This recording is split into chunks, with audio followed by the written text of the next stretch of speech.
राधे राधे जय जगन्नाथ सांग मैंने welcome to my mini blog. आज 4टा बेले शोकी उठिली देखे तो पाक पूरा मेघुआ कौन बनैबी भाविकी देखिली कौन अच्छी घरे देखिली जे माँ चाउल बतुरेकी रखी भाविली से किसी बनईदेवी माँ को न जनईकी कौन बनैबी कौन बनैबी भाविकी फाइनाली मु डिसाइड कली पोड़पिठा बनैबी से मु किछि सामग्री प्रस्तुत कली से आमर अच्छी काजू नड़िया आलमंड और किछि गुजराती। प्रथम आम नड़िया को छोट छोट कर काटिदेबा तापर काजू और आलमंड को मध्य छोट छोट कटी काटिदेबा तापर बतुरा रखिथिबा चाउल को भल भाव धोई से किछि कटा नड़िया और क्षीर आपण मैंने चाहिए से गुजराती पकईकि गोटे भल बैटरटे तैयारी करि पारिबे। आउ देखिए सांग मैंने जमी बैटरटा बेसी पानिया हेनी कि मंडुआ हेनी कारण पानिया होगले तार कंसिस्टेंसी ठीक रही।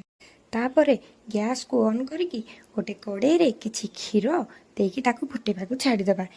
किछि समय फुटी सारिबा परे कटा जाइथिबा काजू आलमंड को सेथिरे पकई आ स्वाद अनुसार लुण और चीनी पकईदेबा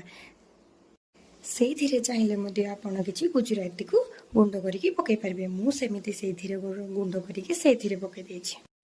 पुणी गोटे मिनट फुटी सारिबा परे मुझे रखी बैटर को पकईली मन रखिए बैटरटा जिते बड़ा पकईबे से बेले बैटरटा को पकाउे आउ गोलाउे ना लगिज आउ बैटरटा पकई सारा बार बार से कंसिस्टेंस को गोलाउे ना लगिज किछि समय परे देखिए से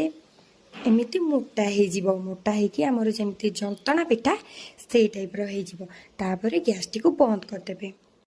और ताकू ठंडा हवा छाड़ीदे पुणी आउ आम एक केक्टिन टाइप जगह नहीं कि से किसी कदली पत्र काटिकी आनिकी देकी से भल भाव तेल लगेदेबा आउ ठंडा होता जंतणी को से ढालीदेबा और ढाली देकी ऊपर टिके पानी हाथ होइकी थापी थापी देकी ता ऊपर आमे किछि नड़िया और काजू को मध्य सजेदेबा तापर नेक्स्ट आमे गोटे बड़ कड़े नहीं कि गैस ऑन करिकी सेथिरे किछि लूण पकेकी ता ऊपर आम केक टिन को बसईदेबा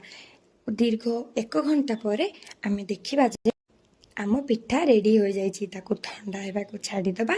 और तापर ताकू ता ऊपर पत्र टिकू काढ़ी देकी आपण माने छुरी रे काटी देखि परिबे केते टेस्टी पिठा हेछि। आपण माने निश्चय रहिली जय जगन्नाथ।